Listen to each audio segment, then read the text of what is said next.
everyone. Welcome to Lotus Flower Wellness Temple. We are back again.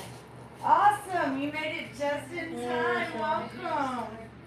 Yes, I'll push the book back for you. Oh, You can sign in and I'll get one more of these sheets. Welcome everyone that's on the live. Welcome to Lotus Flower Wellness Temple. We're so happy to connect with you wherever you are in the world. Everyone is welcome and loved here and supported for your spiritual growth, your divinity, and your harmony. So come join us every chance you get. Okay.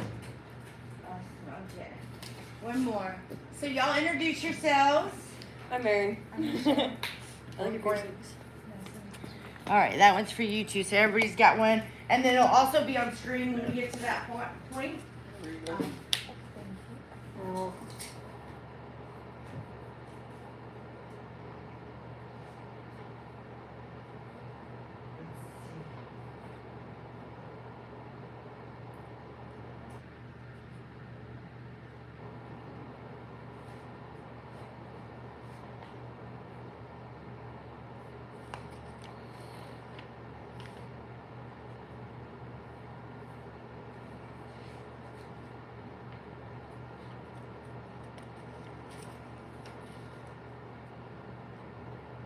I think right now we've only been using like the first 3 or so pages.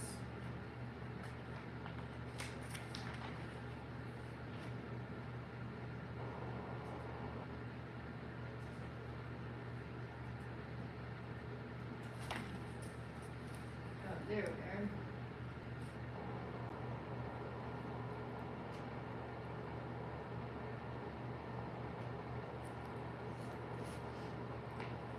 All right.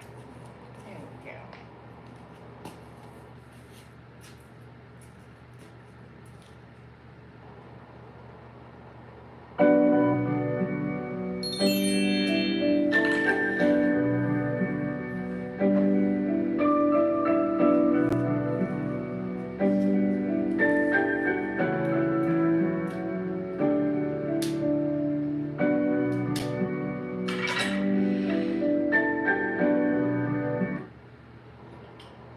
Yeah, so like I just said, everyone is welcome here, and I'm sure that you guys can all agree, the more the merrier, right?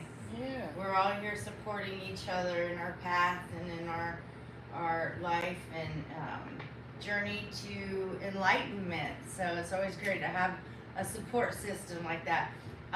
Quinn had donated some cards earlier, and when I pulled open one of the decks, the first thing it says sage, so I thought we'd start right off with the saging. Alright. Let me just clear the air and energy in the room.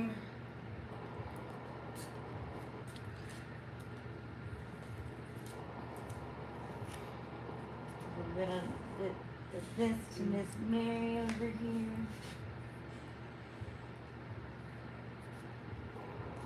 And just walking right through the path.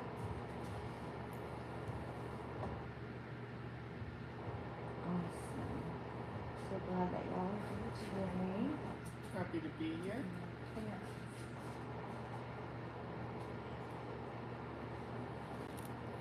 Purifying our week ahead, aren't we? Yes. Yes, we are. Awesome.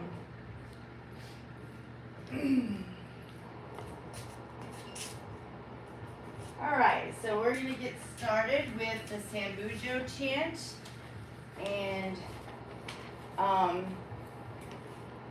you're welcome if you want to sing the whole thing, chant the whole thing along with me, absolutely fine. Or if you just want to join in the all part, the more the merrier. Let's do it.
Yay!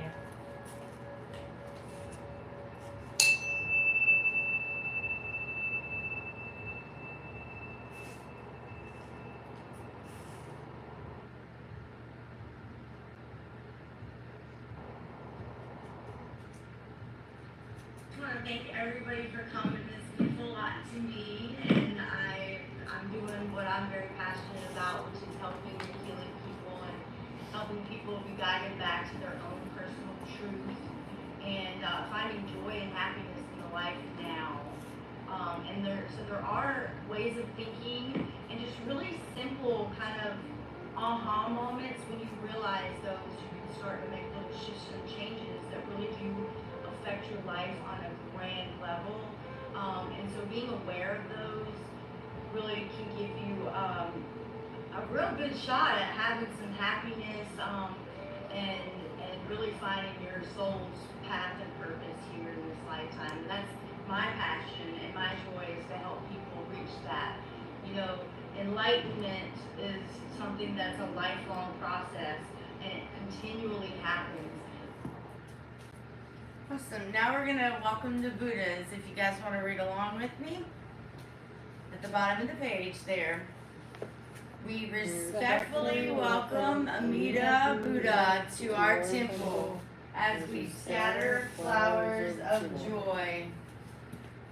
We respectfully welcome Sakyami Buddha to our temple as we scatter flowers of joy.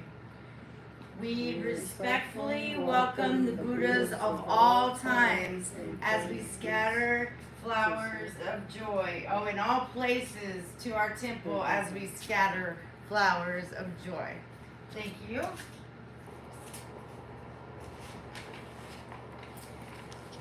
So now for the 6 paramitas. So I'll read out the leader, the giving, starting with giving, and then we can all repeat together. Giving. May I be generous and helpful. Guidance. May I be guided by the Buddhist precepts. Tolerance. May I regard the mistakes of others with sympathy. Perseverance. May I do my best in all things. Meditation. May I reflect deeply on my life through the Buddha's teachings. Insight. May I understand the meaning of Namu Amida Butsu. Awesome. And last but not least, the Buddha-Sava vows. Okay, so we're just going to read the first set. Beings are numberless. I vow to save them. Desires are inexhaustible. I vow to end them. Dharma gates are boundless. I vow to enter them. Buddha's way is unsurpassable. I vow to become it.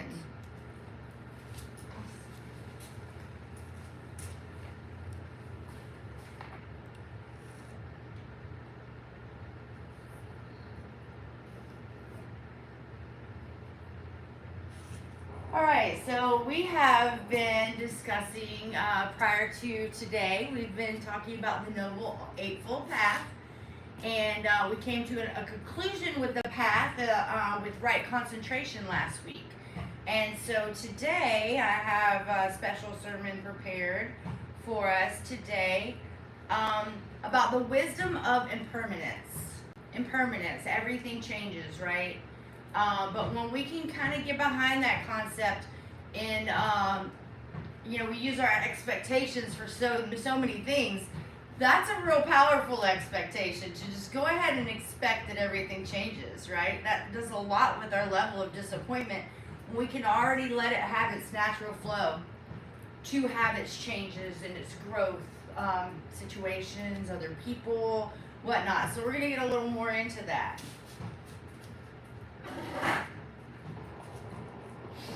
All right. So good afternoon, everybody. Yeah. Yes. Definitely. How's the snow for everyone? It was a lot of fun. Yeah. It was nice. It was cold. I got to wear my jackets. Okay. There you go. You were already prepared because you had ventured to the snow about a month or so ago, right? Well, I thought there would be snow there, but there was just cold wind, Just and cold. then the snow followed me home. There you go. You got some. All right. Caught it in your pocket, brought it home with you, planted the seed, and here we now all got snow. Thanks, Gwen. Yeah. So my fault. Yes, it was a great, nice couple days, honestly. All right, so it is definitely a gift to be here with you all, joining every week for this, and everyone that joins on the live too. We just absolutely love that for you guys to join us and get a lot out of these teachings. So today I want to talk about one of the most profound and liberating teachings in the Buddha's Dharma, the teaching on impermanence, or Anicca, Anicca, Anicca. We live in a world that is consistently changing, consistently in a flux, and we are surrounded by things that rise and grow and pass away. Our thoughts and our emotions come and they go like waves on the ocean. Our bodies and our relationships, everything that we experience is subject to change. Yet, despite the obvious truth, many of us live as things are permanent. We resist change, we cling to what we have, and then we try to make life fit into the the narrow expectations. The Buddha taught that one of the keys to liberation is to deeply understand and accept the truth of impermanence. By doing so, we can let go of our attachments and find peace in the midst of the ever-changing world. So today I want to explore on how to embrace impermanence and how that can lead us to freedom, peace, and the wisdom that we're seeking in our lives. The nature of impermanence. Okay, so the thing that we first need to think about here is understanding that everything in this world is impermanent. Everything, every single thing. Even if you think on the level of like your soul as well. Your soul's being here, having these experiences, and they're therefore by yet growing in its evolution. So even the thing that we think, this eternal part of us, right? It's constantly evolving and changing as well. So that's actually really exciting. So the Buddha said, all things that have the nature to arise have the nature to cease. This is the fundamental law of impermanence. There is no exception. We can see the truth in the natural world, in the seasons changing, the flowers blooming, and then the winter comes and the leaves fall off the trees, and so our lives do too change as well, and they follow the pattern a lot more than we give credit to. But when we start to look from a higher perspective, we can see, maybe even down to the fact like wintertime, where people want to go inside, be a little more cozy, maybe you don't go out as much. We do have this like moment of kind of like we're following nature, so we slow things down a little bit. Springtime comes, we maybe start making a little more outdoor plans and everything. By the time summertime's here, we're like full on it, and then the cycle starts to slow back down again. So yeah, we follow the pattern of nature a lot more than we give credit to that. So we don't always recognize this truth. We tend to grasp at things, hoping that things will stay the same. We want our happiness to last forever, right? In the things that we are experiencing. But part of the teachings that we're working on here is understanding that not clinging to those things is actually how you harvest that happiness, that continual stability of your emotions, where you're not just constantly getting dropped on your face by every experience that you're having the second it ends. And I know we've all been with someone, and we know, it's the last day, it's time to go home, a vacation, and there's a little bit of a sorrow to that if you focus on that aspect of it's about to be ending. But I know there's also times where like, you know what, let me just enjoy it while it's here. It's my last day, but let me not be sad about it. Let me just enjoy it. So we cannot overcome that, but it can take over us as well. Especially when it comes down to like somebody that we love a lot and we might not have seen them for a while. So by having a wiser perspective on this topic and on this thing that comes up constantly for us, we're going to help ourselves a whole lot. All right, so let's see. When we understand that impermanence is not just an abstract idea, but a living reality that we experience every single day, we begin to loosen our grip on things. We start to accept that change is not something to be feared, but something to be embraced. So take a moment and consider, what in your life are you holding onto too tightly, though it could never, as though it could never change? Can you allow yourself to recognize that nothing lasts forever, and is in that recognition that you find your peace? So, right, like we just discussed, certain things we're really going to cling on to more so than others. The relationships we have with our family and everything. We all realize that one day we'll be with, out our mothers or our fathers.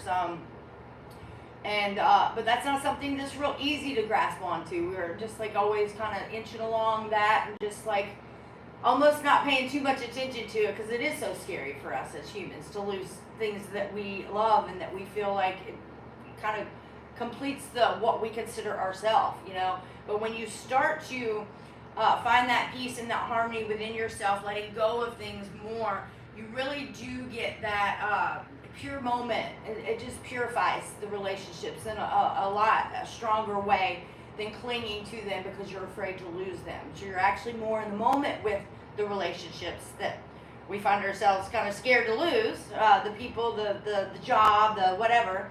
When we can just relax a little bit about that, we're almost not putting that extra, we're not manifesting that change happen, because the more we focus on things such as what we're discussing in a fearful way, and we let those emotions arise, it's basically telling ourselves that in my path I need to learn this lesson a bit more. I need to learn how to let go a little bit and not cling so tightly.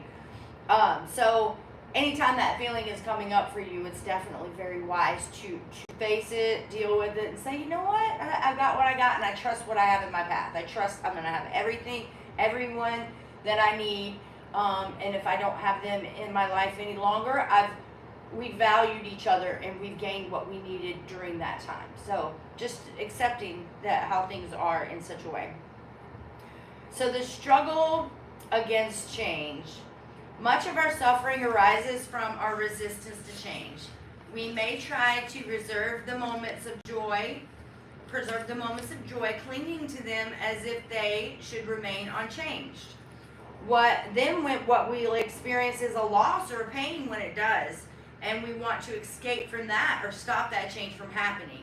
So the resistance is natural, and it comes from the illusion that we are separate from the world around us. That's really the key, is that we, at the end of the day, if we break that down, that's where that fear comes from, is because we aren't back to the place that we see ourselves in everyone. So no matter how far you go away from that person, when you realize you are one, you are connected on an energetic level, omniversal level, oneness, it can start to ease that, because you're never really going to be no further away than you can go about your way to have your own experiences that are meant for you and your path. And not everybody's path goes in the same path, period. So we have to be okay. If we believe in our path and our purpose here, we have to be okay with going on it alone. And that takes, at some points, and that takes a good amount of like bravery to face that and be like, what am I even worried about anyway? Like, I know, I trust in my path and my purpose, and I'm going to have everyone in my life around, everything I need to support that. So that can help that a lot, that those feelings that come up when you just deal with it, see what's actually irking at you, instead of tucking and running and just avoiding it, and just hopefully that thought doesn't come back up again. It's meant for us to deal with. The Buddha spoke of suffering, which everybody, dukkha, right? Dukkha. So as it arises from our attachment to beings, especially our resistance to impermanence, so that is a large part of our suffering, is coming from us trying to cling to certain things and don't want to see it change. So we resist the flow of change, and then we struggle. And the more we struggle, the more we suffer. We see all of this all of the time. How much pain we experience when we refuse to let go of the past or worry about the future. We experience tension in trying to preserve what is fading, or in worrying on that things will never be the way that they once were. Instead of allowing things to be as they are in that moment and receiving the gifts and the knowledge and the guidance that's in there in that moment, in that situation, we're just so busy trying to control it, make it like it was before so we can be comfortable. But ascension's not about comfort. It's about constant change and movement in an upward vibrational path. So first we got to get that out of our head, that we do want things to stay the same, because on our path that we are all choosing, it does require change, right? So, but the truth is that when we resist this change, we are fighting against the nature of of existence. The flow of life is like a river, consistently changing and moving. And if we stand in a river and we try to stop it, we're only tiring ourselves out. If we learn to go with the flow and move in harmony with it, just great, right? Have you ever tried to swim in a body of water that the current's going in a certain direction and you try to fight the current? You're not going anywhere. You have to actually get yourself into that current, swim with it, and then try to go across it in its natural flow. But there's no way, like that's how people drown in water, is they're trying to go against the current. So you have to go with that flow. We learn so much from nature and what happens to us in all the moments. So it's what we're doing here is learning how to apply those messages and all the things, all the little puzzle pieces that we get on a consistent basis. So now reflect for a moment. What in your life are you resisting? Are these areas where you are holding on to the past or the future? How can you begin to let go and embrace the natural ebb and flow of life? And we can talk about this a little bit more in the podcast and get it, everybody kind of in on this. But that's just something to let you think about. That's going to be able to hone you into the areas that are like, oh, I've been waiting for you to ask, Okay, so letting go and finding peace is our next part of this lesson here today. When we come to the term with impermanence, when we begin to see that it is not as a sense of fear or a source of fear or frustration, but as a path to freedom. The Buddha taught that when we truly understand impermanence, we can let go of our attachments and stop fighting against the inevitable changes in life. This doesn't mean that we become indifferent to our experiences, but that we learn to hold them lightly.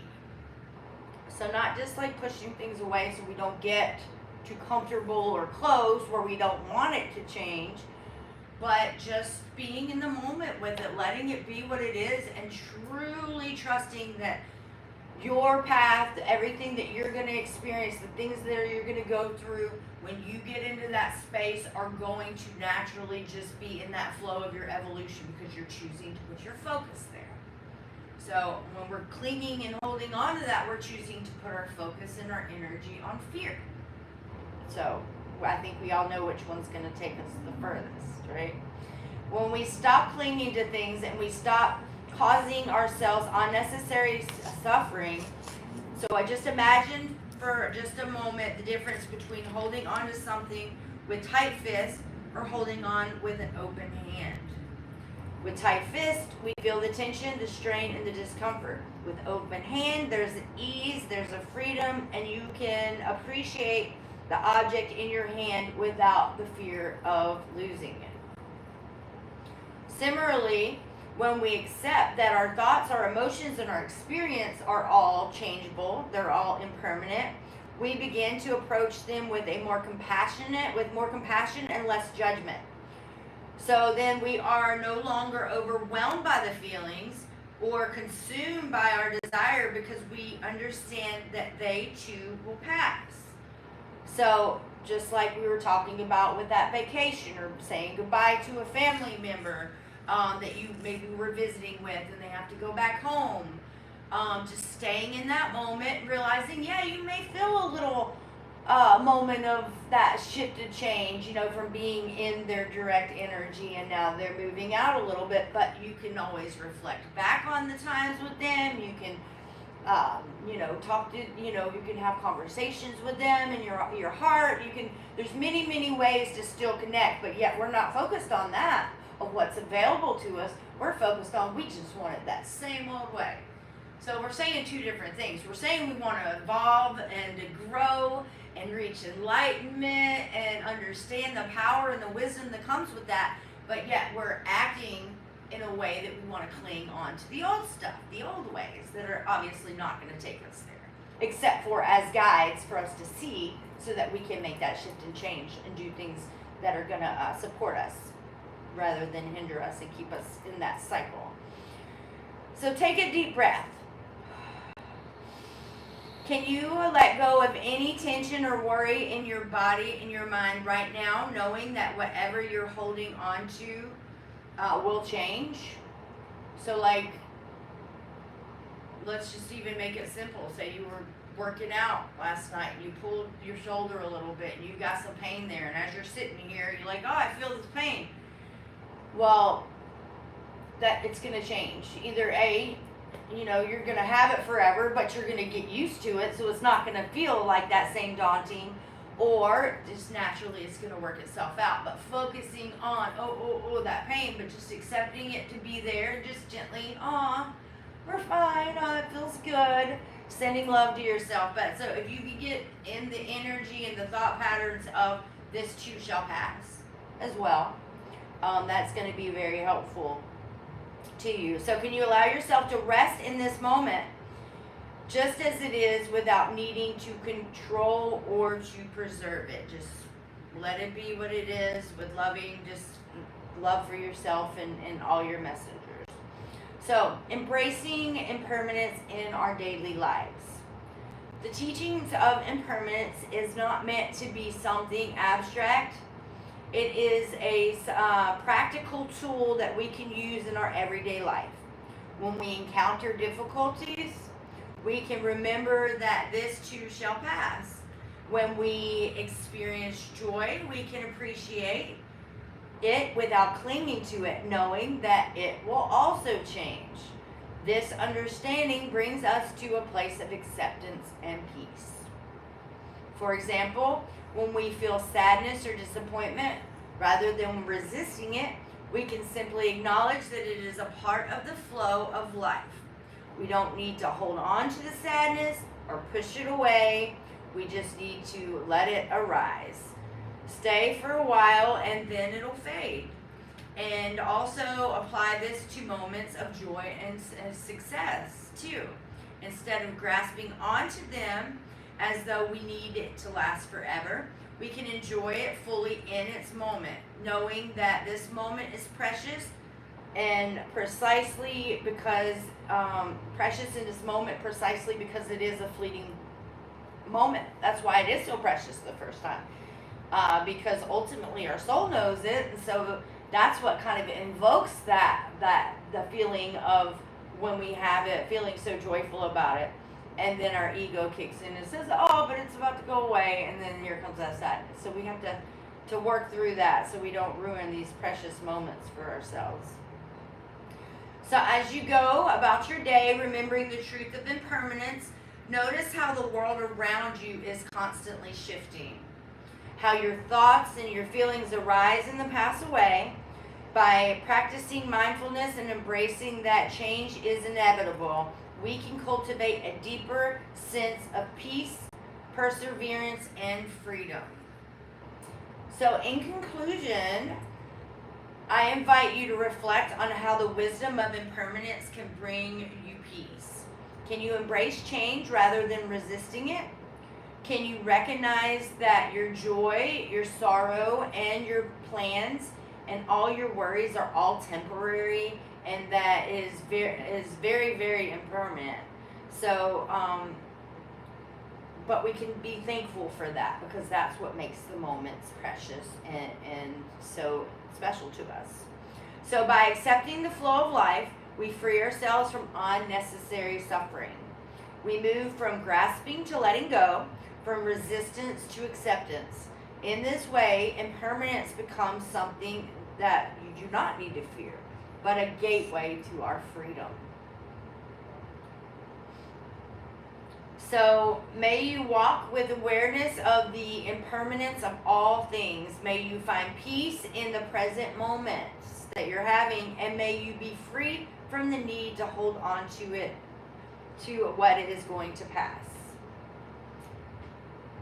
Awesome. So this sermon definitely stuck out to me when I was like to speak on impermanence today, after all the work we put into the Noble Eightfold Path, because that is something that if we don't really delve into, we don't dissect it a little bit more, it's going to get us from all different little angles, and we might not even realize it, and it could be really affecting our emotions on a bigger level, and then we're going to start with our mind, and now focusing on the moment. So, but when you can really get into the truth of impermanence, accepting that and understanding how much growth you're going to come in by the way of just putting your attention there for a little while, catching yourself every time you see yourself trying to cling on to something.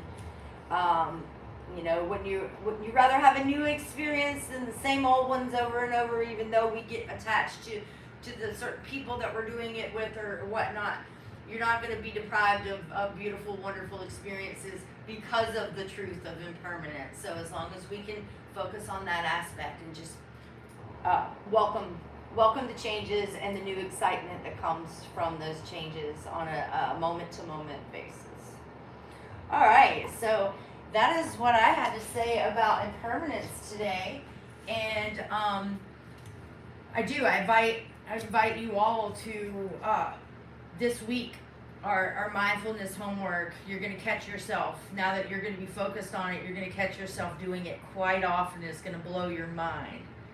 And so, like, just all the way down to the amount that you turn your key, like we just naturally put our key in the door and boom, and we're just so programmed to do that. But what happens, like it snowed or whatever, we put our key in the door and it doesn't want to turn because it's got a little like cold or whatever.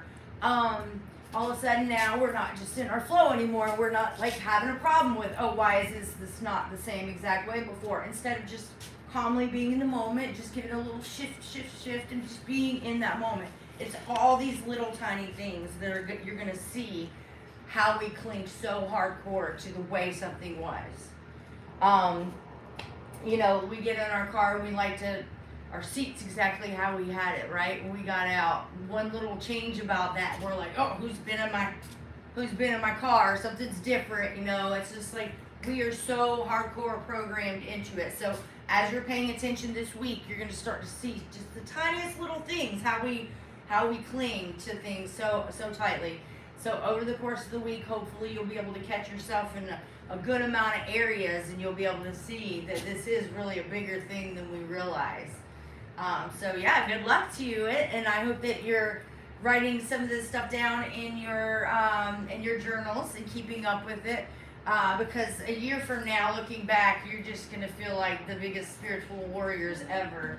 Hi, y'all, welcome in. Oh. Yeah, we're Lotus Flower Wellness Temple. We're a nonprofit. We're having temple service right now. Y'all are welcome to join if you would like. We're about to do some breath work and some meditation. We're sorry. No, you're fine. We're also open as well. The temple's open, so make yourselves at home. I will tell you, if you walk through this path, you might want to say hi to everybody in the live, because I am doing a live right now. But yeah, please join us. Yes. Awesome.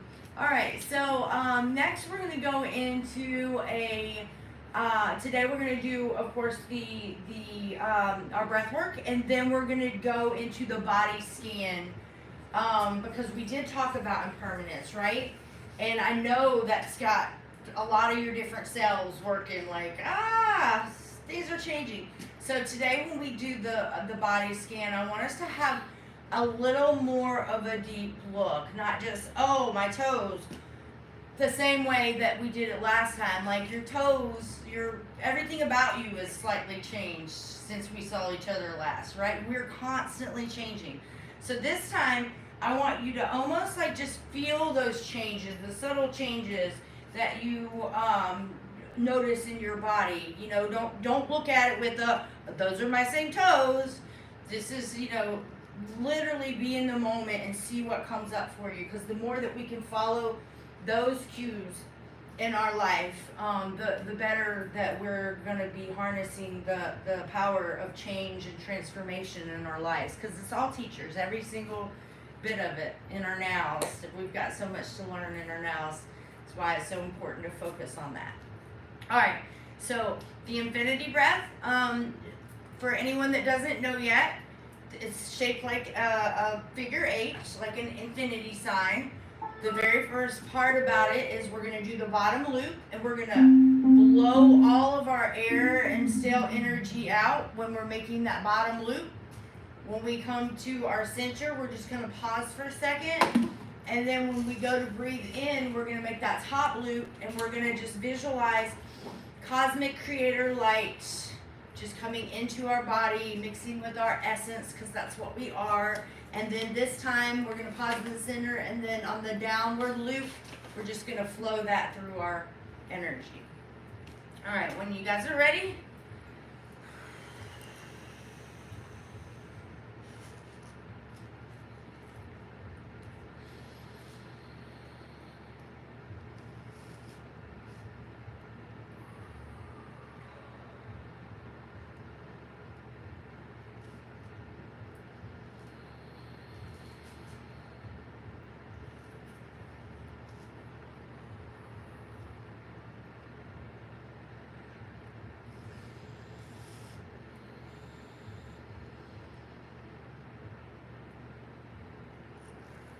all right, and just continue to focus on your breathing. You don't have to breathe like the person sitting next to you. It's just all about you connecting with your breath and your energy and body, and connecting with the air and all the energy around you, and just cycling it throughout your essence.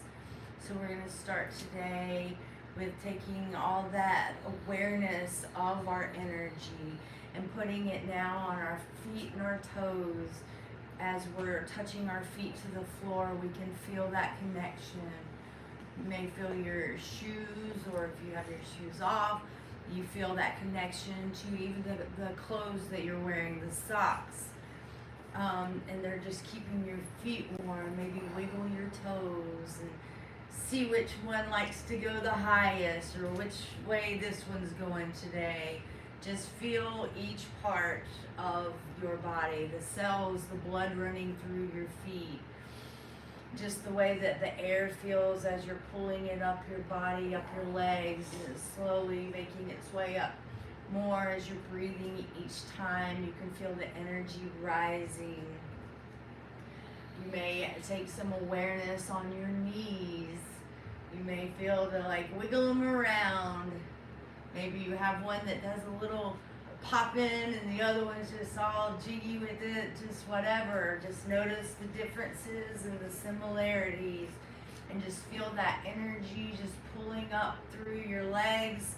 And now you feel it in your feminine chakra, and you may feel a little vibrating or tingly as you focus there. And just put your energy and awareness and attention there in your sacral chakra, and just breathe into that. Maybe give yourself a little compassionate little rub on the cheek, and then feel the energy rise up now into your solar plexus, into your masculine, feminine. Now you're combining the two of them together. You may feel a little energy shift with the two coming together. Maybe you visualize them kind of tingling, dancing together in harmony. You just keep pulling that air and that energy up, up, up into your chest. Still focusing on your breathing as it goes throughout your body, and you're circulating the energy. You feel your heart chakra just opening up so much bigger, just stretching it out. Maybe you visualize that it's just reaching the whole omniverse in a big old oneness hug. Just feel how that feels, and the different changes, how your heartbeat slows and gets faster. And the more that you pay attention to it, you may actually start to hear the rhythm. Just pay attention to any changes as you maybe breathe faster or slower, how your heart stays in sync with you. Maybe just give yourself a compassionate little rub on your heart. And then you feel that energy coming up into your throat. You can just feel it. As I'm speaking now, I can feel the tingling. You may want to go or make some noise that might vibrate your throat chakra, and you just feel the change from the vibration to the stillness. and the subtle changes that are happening at all the times, even when you're not saying anything in your throat. You can just still feel that energy running through, the ability to speak your truth and use your words to represent yourself and to be kind and to heal versus to scar others, and just the power of that throat chakra. And then you feel that energy rising up to your third eye. You may feel your little ears in between, just maybe the wind blowing on them, or just the sound coming into your ears, the vibration, and just notice any little changes that are happening as you shift your awareness from your throat into your third eye now, and just pulling that energy up there. You may feel some changes. You may feel like your third eye is actually cracking open. You may feel it constantly open. You may feel a blink, whatever it is.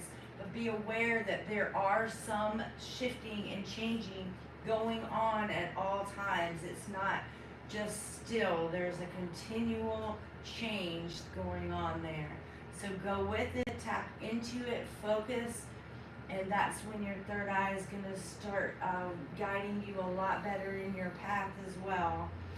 And just move on and just say, oh, thank you for the guidance, the wisdom.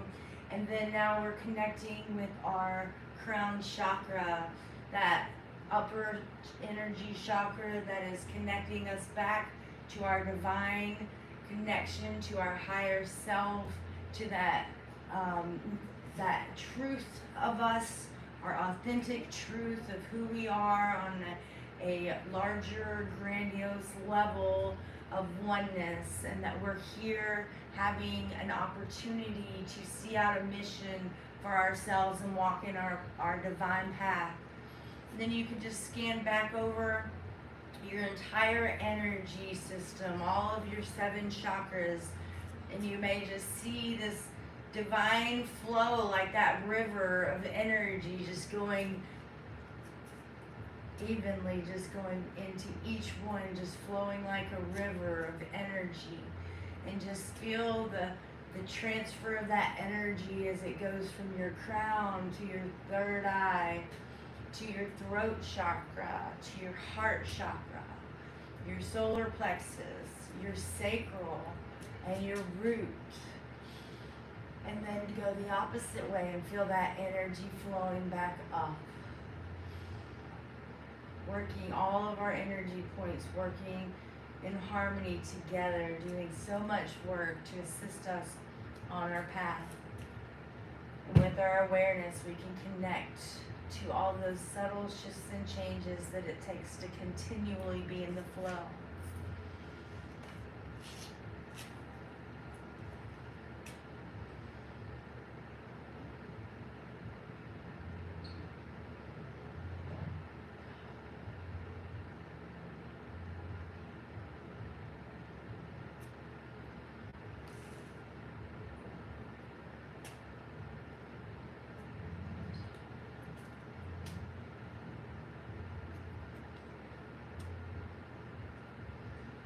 Alright, and you can start to open your eyes if your eyes are closed, and just bring your awareness back to the room around you as well, and connecting with everything around you that has changed slightly since you closed your eyes, right?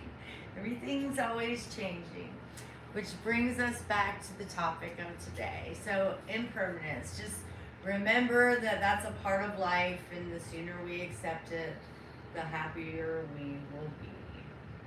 Awesome.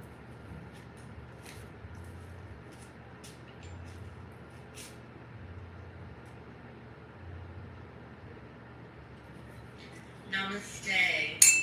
So I want to share something with you that can help you during meditations, breathwork, mindfulness, just to still your mind, quiet yourself, and allow more access to hear your higher self. Yogena Tasha Bodhenu Vajra Padum Trava Shanti Yedam Yopa Karadim Rabadam Bodhidam Patanjaliyam.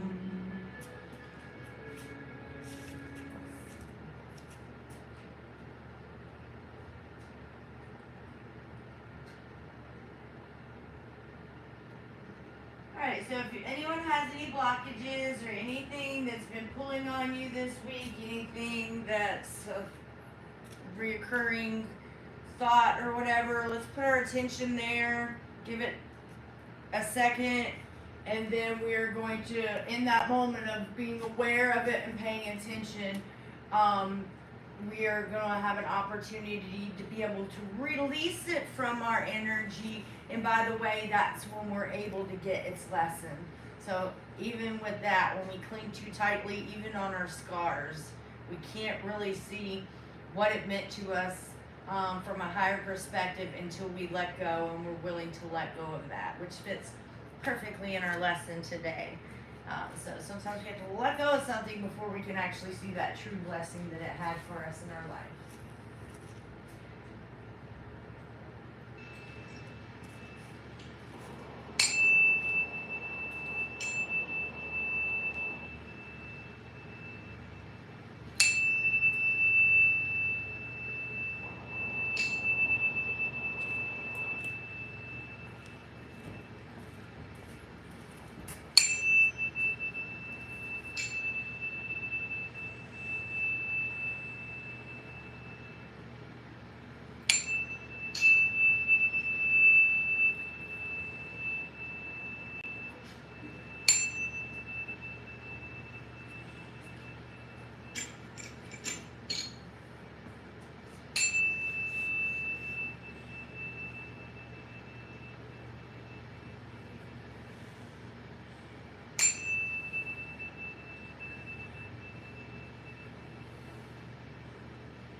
Be present.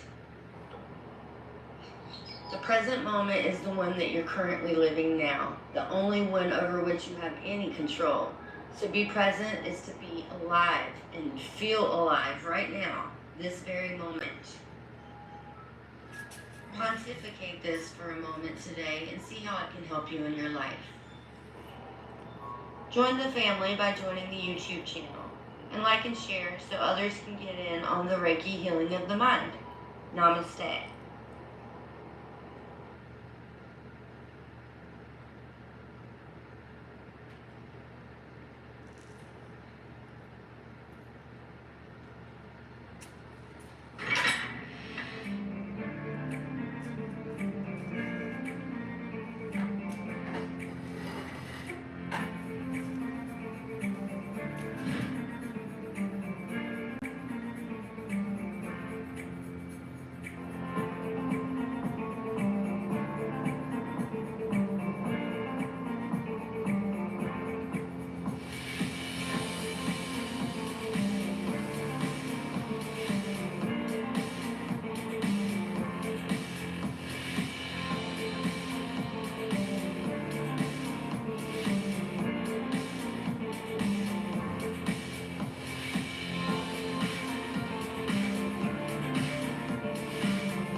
Awesome. Yes. All right. So today, in light of the fact, so right after temple service, we usually go into a podcast. But last week, the audio went out about 5 minutes in. So I'm gonna figure out a whole nother way to operate that. So just today, I'm just gonna flip the camera around for this live, and we're just gonna start discussing this way, and then I will figure out what the deal is otherwise. So you guys get to be in on our podcast. There we go. Yeah, and I think I'll just kind of get in over there next to you. Yeah. Yeah, I think so. Yeah, I'll sit right between y'all. There we go. All right.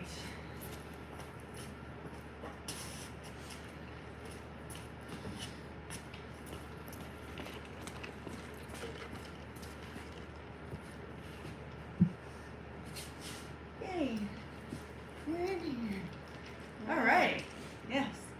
All right. So, for impermanence, what do we think about that, y'all? I've got something that actually immediately comes to mind. It was something that I was, while I was on a walk, I actually ended up, paying for like the subscription service for like one of my, astrology apps, and they have like a voice pack that kind of went over like some of the complexes and stuff like that I have in my chart. And one of those I think fits with this theme very well, and that is that I've got a certain astrological complex which can lead me to, at times, like when I meet somebody and I have a good first impression of them, I can sort of idealize them, and I can kind of create an image that isn't really 100% who they are. And that can hurt me later on when they don't really meet up with those expectations. Yeah. So like that's something that like it's a perception change. It's something that like I need to be able to let go of. Okay, here is what my idea of what them was initially, but that's not really who they are, you know? Yeah.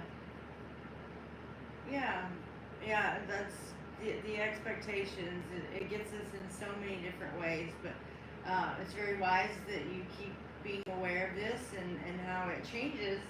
It applies, and when it applies to something else, it may come in a different little package, and it may look a little bit different. But when you kind of root it out, you're like, oh, same thing. It's the same thing, coming in a different way. Yeah. How are you feeling about this? Everything changes. I think I believe in that strongly. I think when we have expectations, kind of like how Corey was saying, for things to be a certain way, we just end up being disappointed. So I think oftentimes people confuse standards with expectations. So you should have standards for people and how you expect them to act, but you shouldn't be disappointed when they don't act that way either. Yes. So just remove them from your life if they're not who you want them to be. Right. Exactly. And we do have that power. We are not powerless over the change. There's many things that is our responsibility to enact change within. But understanding that as well is very important. Is making changes that we need to make for our lives, for our path, and getting some certain things out that are not working well for us. But so many times people hold on to them because they're afraid of change. And so that's another time that it bites you. So yeah, even moreover, when it is our responsibility, when it is in our power to change it, that's when a lot of people like to really hold on. Yeah, like it is something that I find is easy to hold on to as well, because like for me, I'm the type who can easily, I can start making excuses. Like, I have this idea of the way the person is, and then like they start behaving in a way that doesn't match that, but then I might come up with excuses for why they're not behaving that way. Maybe they're having an off day. Oh, maybe something happened, or something or another. And like it makes it easier to maintain that kind of initial image, but it's not really something that I should be holding on to in the first place. Rather, I should be allowing my perception of that person to form over time. Yeah. Yeah, exactly.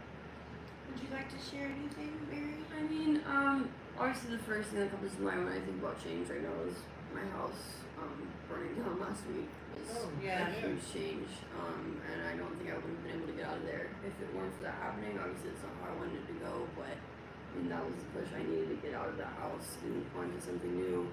But it's really hard when it's not expected. Yeah.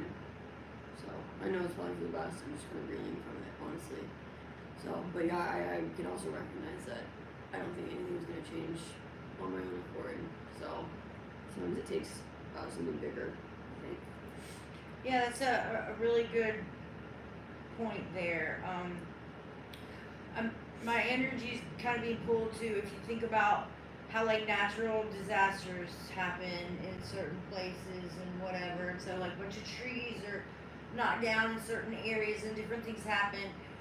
To be able to say, oh well, that's kind of nature's landscaping. You know, certain things needed to go away so that the sunlight can get to certain other spots and whatever. There's always a reason for it. But sometimes when it's in our lives like that, it takes these big things like what you went through to say, oh yeah, I would have clung to that and I would have stayed there forever because I was comfortable, and it did take something that was traumatic to happen to help me. And the key word is to help me shift that and make that change in the right direction. So that's very wise of you to be putting your awareness there versus like, oh, why did that happen? Da da da.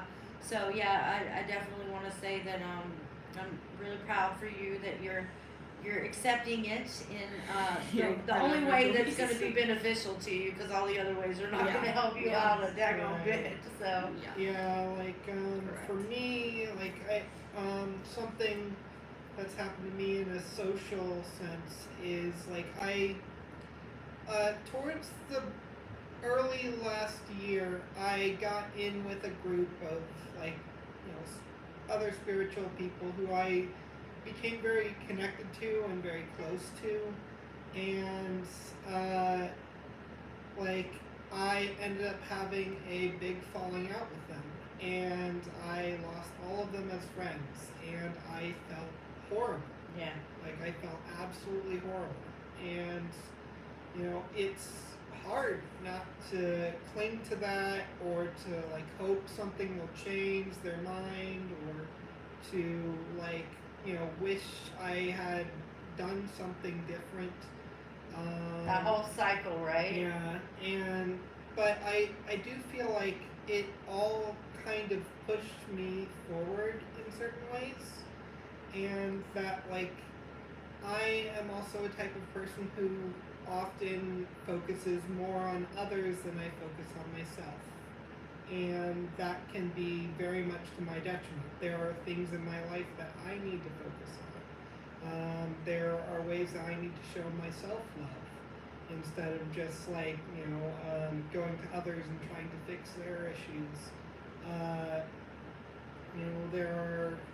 There's a lot that I need to do before I can really go out and bring that to other people.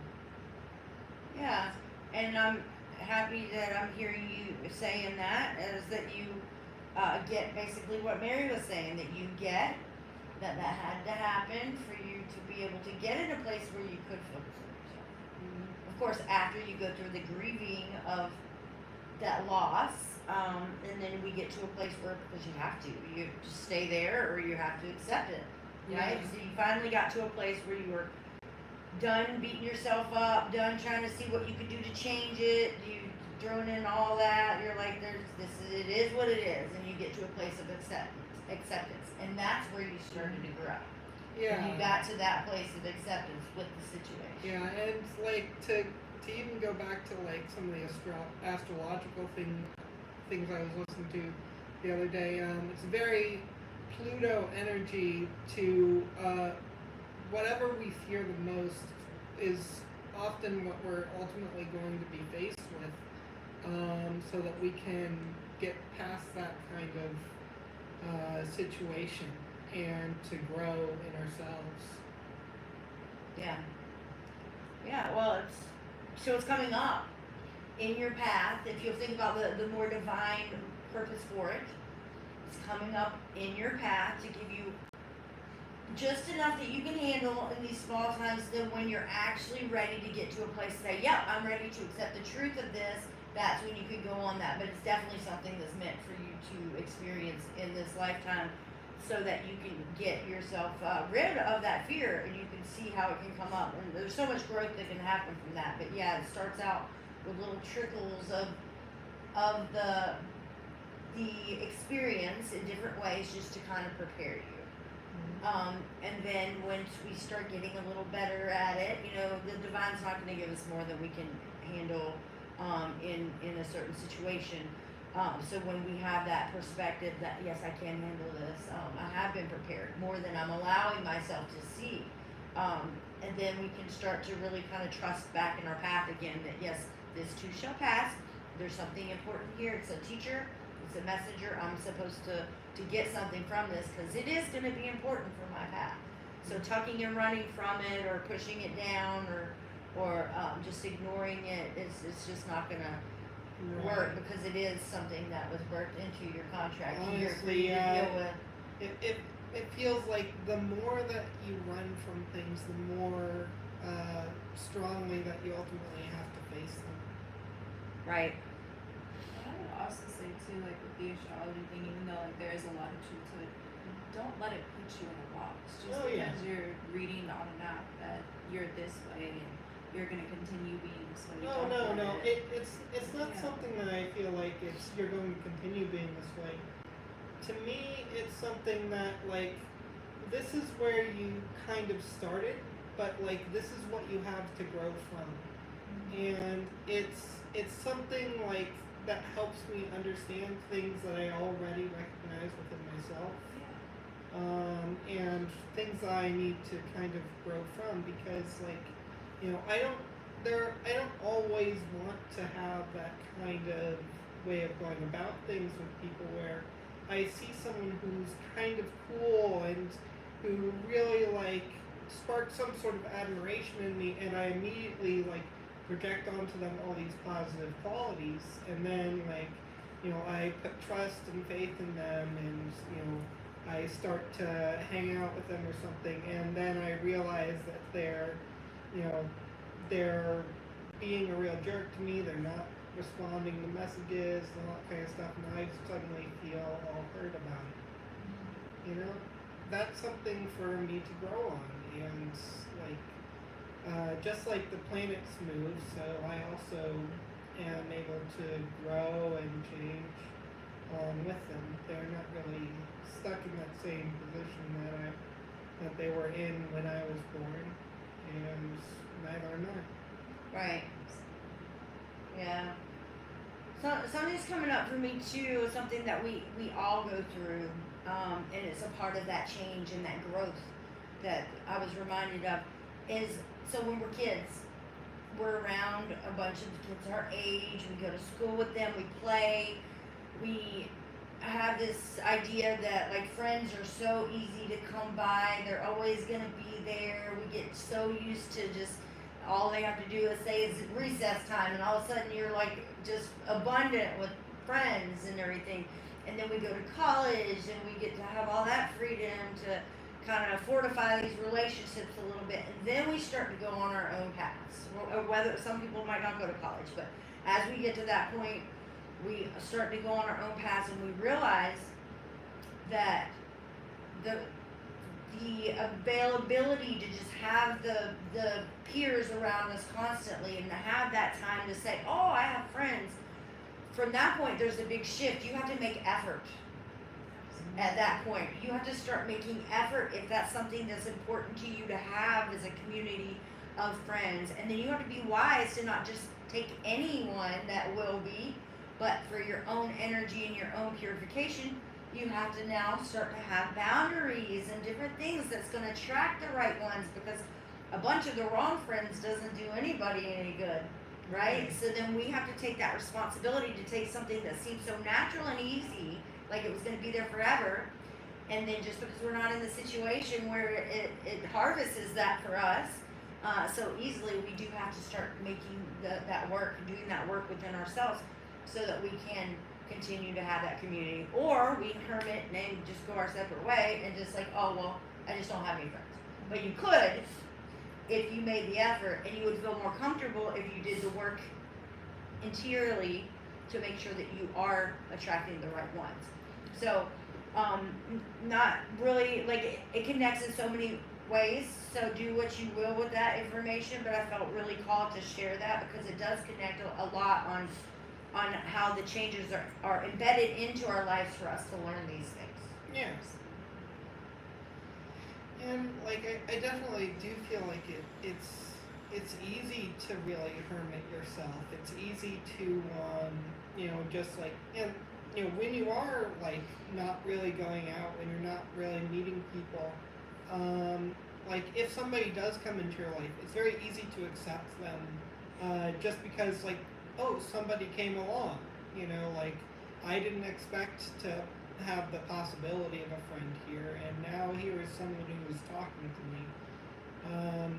Even though like they might not be the best of people, just to have somebody to keep you company, like when you haven't really been reaching out, you haven't been going anywhere, doing anything that would possibly lead to meeting new people, it can be very easy to fall into that, just like, oh well, I'll be that person's friend because they're talking to me. Right. Exactly. And it does take time and effort and energy to cultivate friendships and relationships. It does. But the time that we take from our path and ourselves, we have to value also where we're putting that energy as well. So there are times when it's perfectly fine to be in that hermit time so that we can cultivate and work on ourselves and get ourselves very strong in our path, very strong with our boundaries, very strong with our belief system, so that we can then, trust in our reactions and walk in that harmony flow.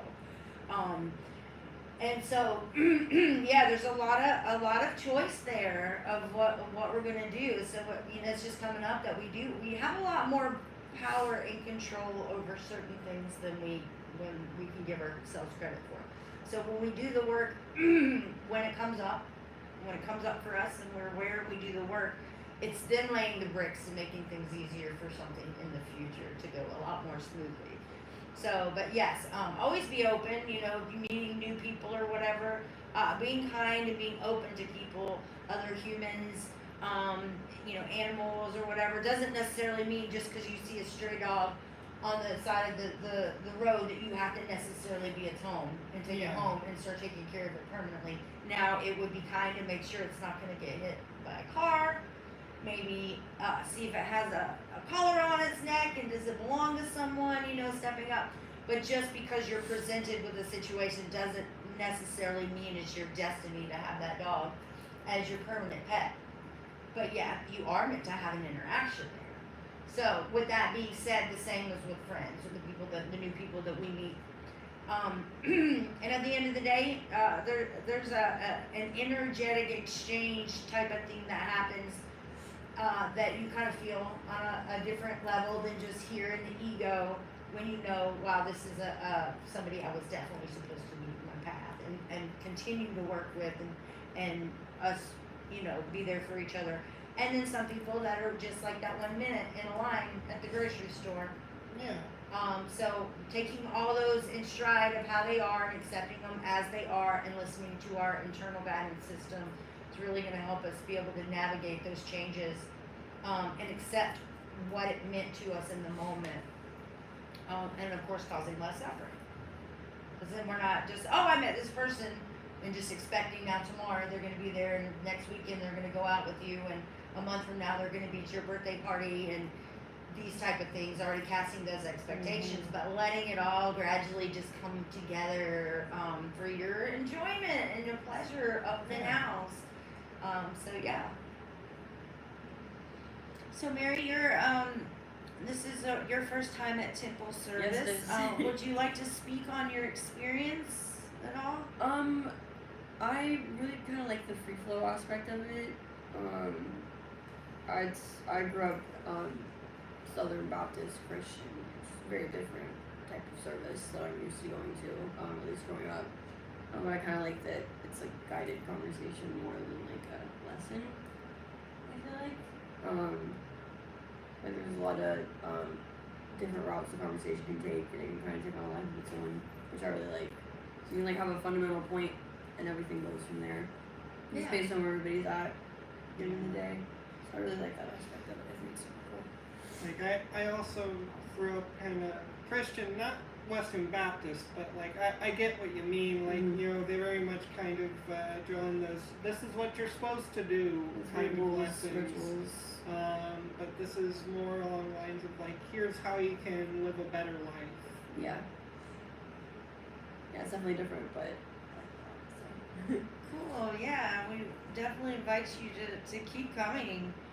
And you know, not only is it something that could support you in the moment, but as we've all found, all week long, right?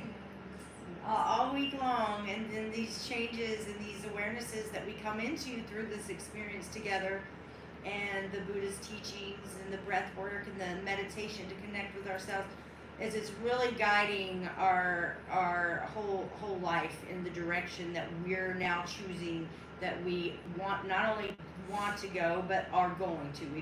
At this point, we're showing up, we're making the effort, we're making right action and right effort to get ourselves there, and so just learning from each moment. So yeah, you're definitely loved and welcome here all the time. So.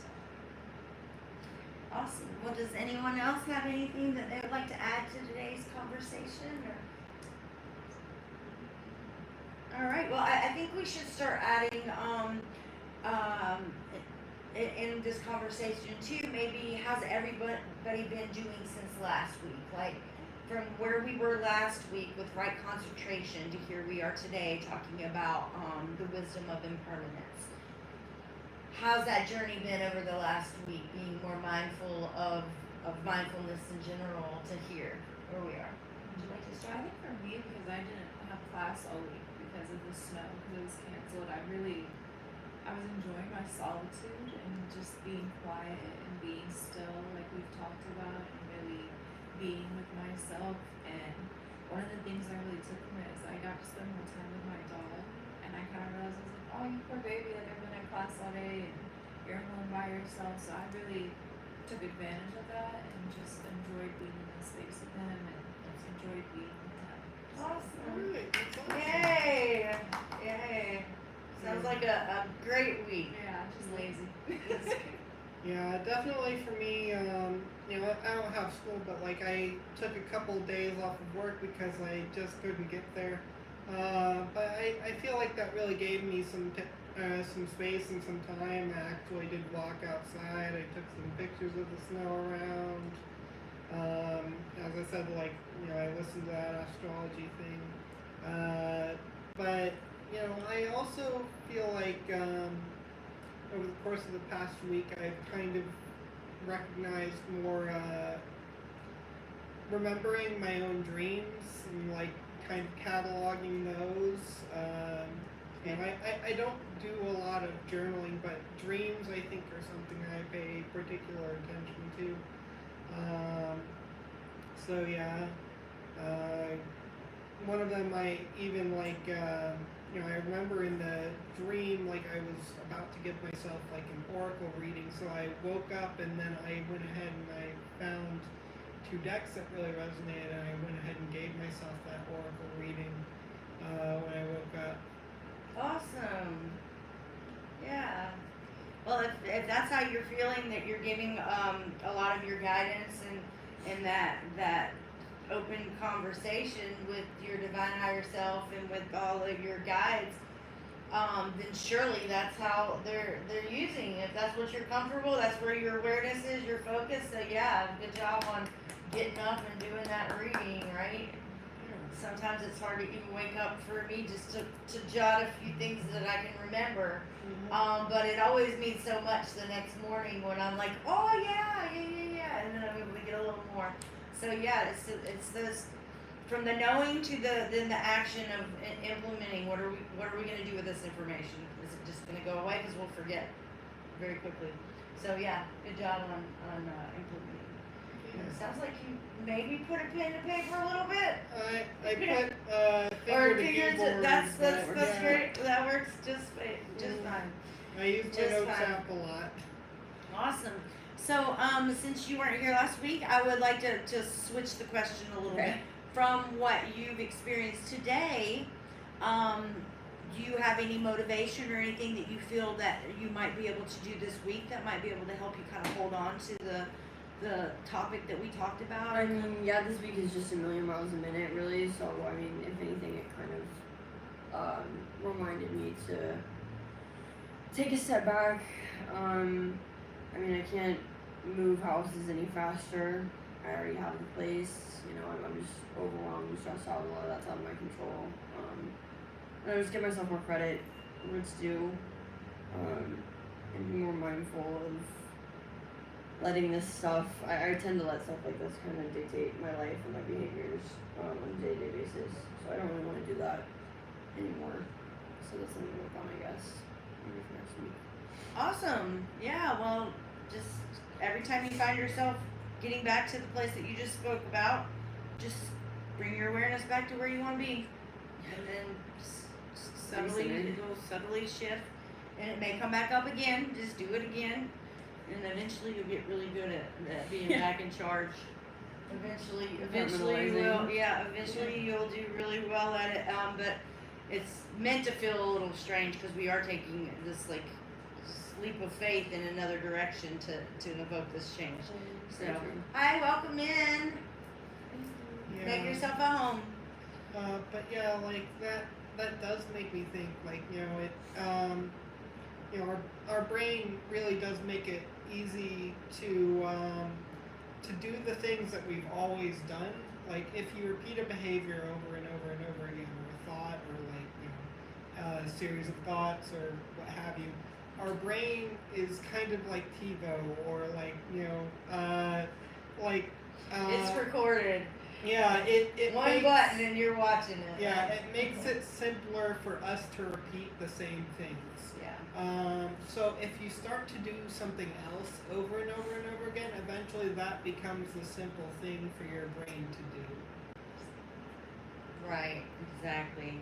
Well said. Well said. I like to.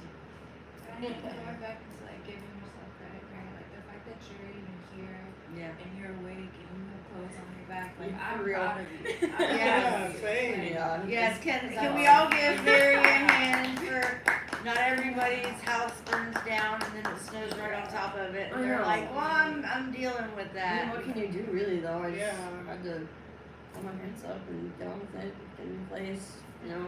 I can sulk about it, but I don't really have time, so Yeah. I'm serious. Yeah. No, I totally got you there. Yeah. I mean, the old me would have totally let this scrub the rest of my year, honestly. So I'm trying to not let it, like I said, dictate the rest of my week, my day, month, all the above. So Yeah, and I'm hoping the rest of your year can be amazing. Yeah. hopefully this is just Well, you have a whole new start, a whole all new home. place, exactly. Yep, a One whole house. new house. start, a new home. Fresh slate. So yeah, so shifting the attention to, you know, what had happened to the excitement of the great things that are gonna come in. And the more I unpack and take- settle and get comfortable, the easier that will be. So Yeah. just one day at a time, literally. Exactly. Well, thank you so much for being here. Well, if nobody has anything else to say on today's topic or whatnot, then we will close it out here. But thank you all for sharing. Thanks everyone for coming. And those of you viewing at home, we want to just say thanks for your time as well. And namaste. No mistake.